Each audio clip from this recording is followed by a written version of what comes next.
Guys, Team17 have revealed a lot of interesting things concerning the development of Hell Let Loose in a recent Ask Me Anything event on Reddit.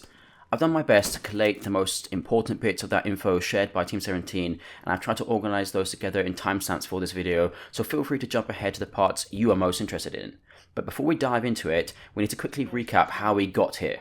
Team17 took over full development of Hell Let Loose from the original developers Black Matter in February. They released an ambitious roadmap for the game's development throughout 2023, but after some problematic updates and one atrocious trailer for a now delayed Update 15, Team17 had to completely rethink their approach. The game was getting review bombed. The community who loved this game were pissed at the poor quality and buggy updates, which included the introduction of British forces in a more or less broken state. Their weapons were incorrectly zeroed, handled far worse than the German, American or Soviet weapons already in the game, and some of the British weapons were straight up historically inaccurate. Update 14, which introduced the British, also brought in a controversial speed increase and dive to pro mechanic, both of which are now on the chopping block, as Team17 admit those untested changes caused more problems than they solved. Team17 are currently using the public test environment, which they initially cancelled but had to bring back, to test removing that speed increase and a diving mechanic for the next patch for the game 14.2. They have already stated that their roadmap has had to be completely redrawn as they focus on improving the game for the rest of the year before adding any major new content based on the community's feedback. This Ask Me Anything event was born out of the need to win back some favour with the community, and I have to give Team17 credit for tackling some tough questions from the Hell Let Loose fans who were rightly displeased at how the game was going. Now that we are all caught up with how we got here, let's discuss some of the key things which came out of the Q&A session. Okay, let's take a look at what new weapons might be coming to Hell Let Loose, or what changes might be coming for existing weaponry systems in the game. XI Spectre asked about plans to fix or sort of rebalance the artillery meta in the game, because currently recon squads are sent to take care of artillery which might be destroying a particular area of the map and preventing your team from advancing. It's a bit of a boring system if you're playing recon to have to go sit and camp the artillery basically, and it's not fun for players playing artillery either. Now, Team17 replied saying that they are aware that this is a big topic amongst players and they're exploring different solutions for this, including maybe introducing self-propelled artillery, smaller artillery pieces, or deployable mortars. With a variety of prototypes that they're working on, they're going to test these before eventually bringing them to the PTE environment to gather feedback from the community. My own view on this is that I would like to see artillery barrages become a commander ability, and they introduce some sort of smaller artillery piece that is deployable on the map, like mortars, for example. Dank Bomb had a two-part question. He asked about adding the Pacific Theatre and also whether bayonets would be added for the rifle classes. And Team17 replied that they are keen to add bayonets, it's something they're working on, and they are exploring the possibility of adding the Pacific Theatre, but are currently focusing on improving the current state of the game before they add any new forces. My own question about adding Japanese or Italian forces to add a bit more variety to the Axis side was also answered by Team17. They said they are not against it, but they are looking to improve the current forces that are already in the game, specifically beefing out the British forces, which are currently lacking in historical accurate weapons, uniforms and such. So we're not going to get any new Axis forces for the foreseeable future, but hopefully down the line it is something that they would like to introduce. Marius2293 had a question about improving the machine gunner class by introducing a fixed heavy machine gun role. The Russians could get the Maxim machine gun, the Americans could get a 50 cal, and the Brits could get a Vickers MG, and the Germans could get a tripod mounted MG34 or MG42. And Team17 said they're actually looking at prototypes for this exact mechanic, and they'll be talking about that more in the future. And they went on to say that they are specifically looking at introducing, for example, the Lafayette tripod system for German MGs. Makarov109 asked a question about the performance of the flamethrower. Team17 had a very interesting response. They admitted that the viability of the flamethrower currently as it stands in the game isn't where the community wants it to be, nor is it where the team wants it to be. And they said making improvements to the performance of the flamethrower is on their list, but they need to make sure that any changes they introduce are done properly with their due diligence and properly tested before introduced to the game. So we can expect some kind of performance boost for the flamethrower, perhaps making it so that you don't have to be braced to fire it, or that it does more damage, or that the flames last longer or spread more easily in the environment. Any of these would be welcome, because I think the flamethrower is a little bit underpowered at the moment and could do with a bit of a boost. but it's also important that they don't make it super OP and game breaking.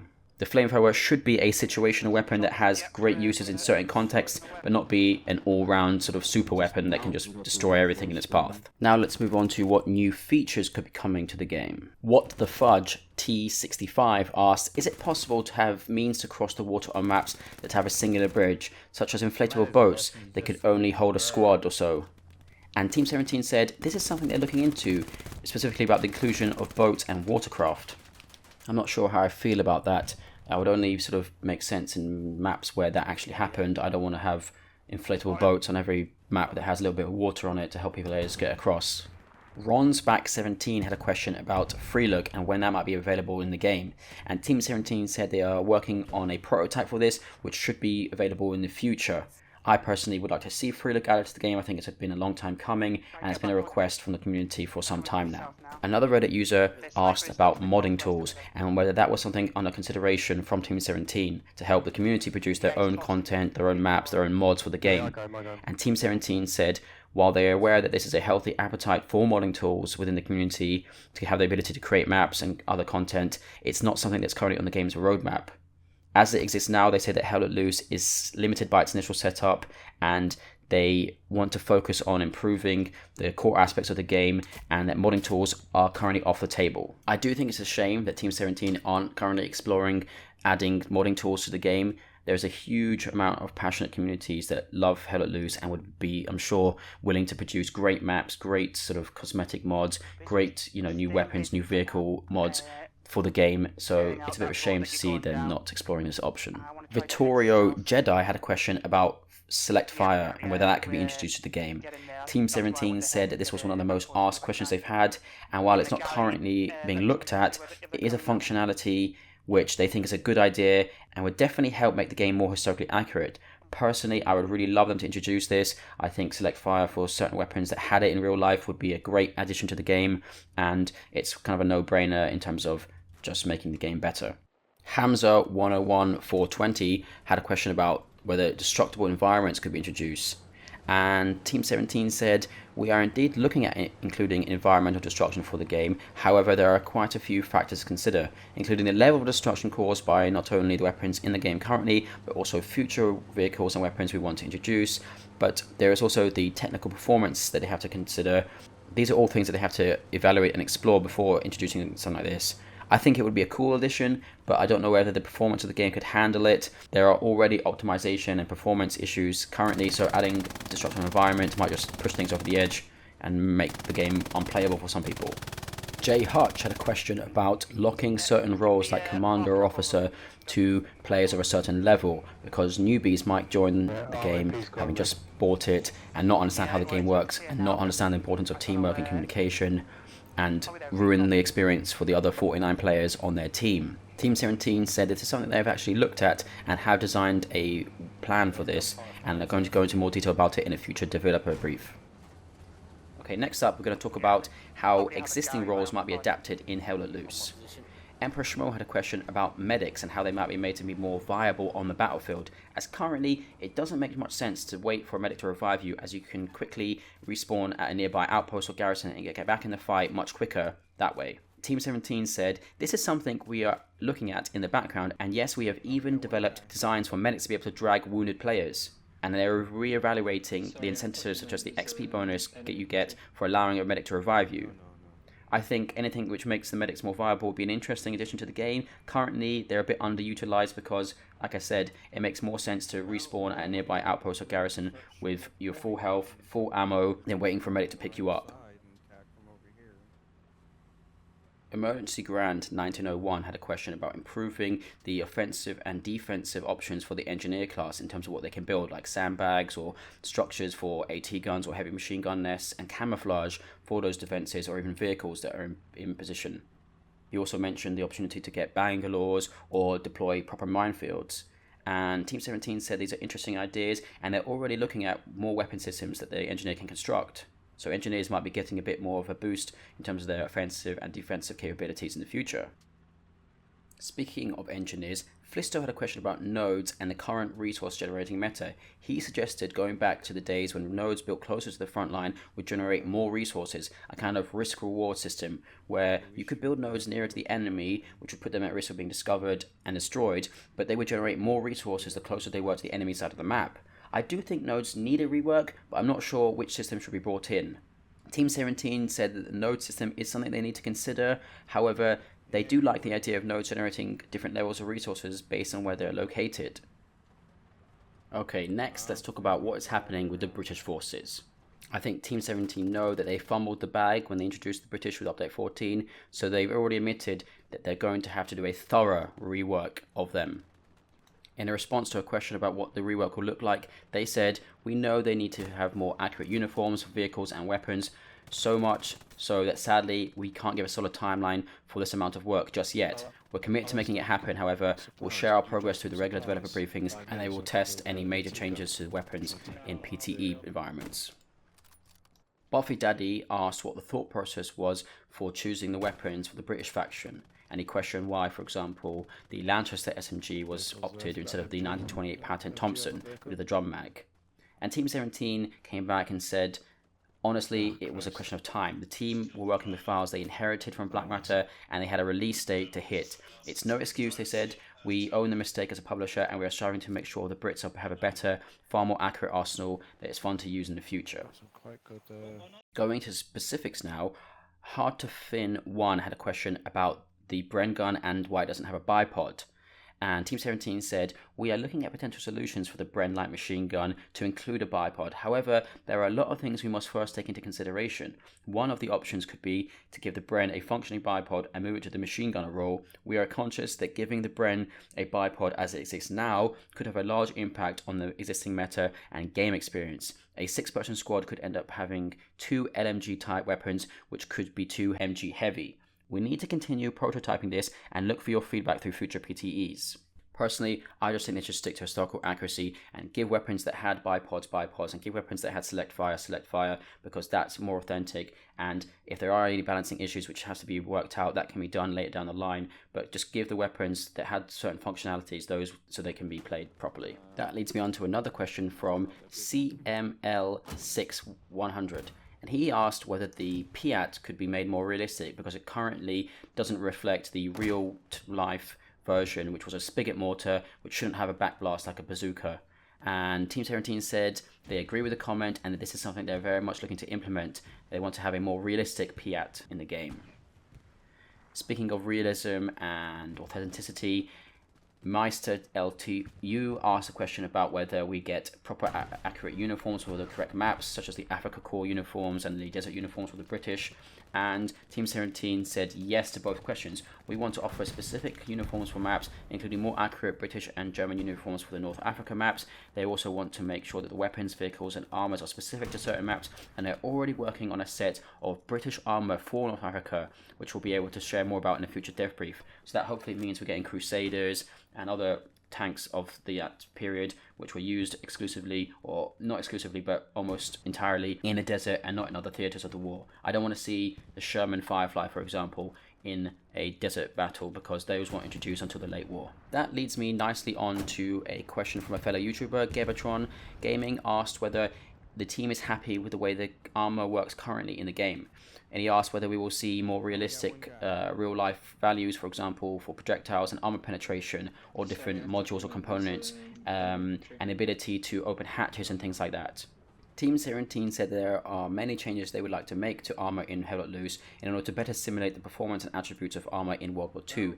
They acknowledge that there is quite a lot of difference in real life with the traversal speed, the reliability, turret rotation, reload speeds, and armor strengths of different tanks of World War II. And in order to have a more historically accurate and realistic expression of armor in the game, they'd have to delicately balance that. But it's something they're looking at, and they've got to prototype and test out before rolling out anything in the future. They also added that they are keen to introduce things like US tank destroyers or German Stugs. So we got more armor options coming in the future, guys. Pattern240 had a question about whether S-mine launchers or smoke dispensers are going to be coming to tanks in Hell Let Loose.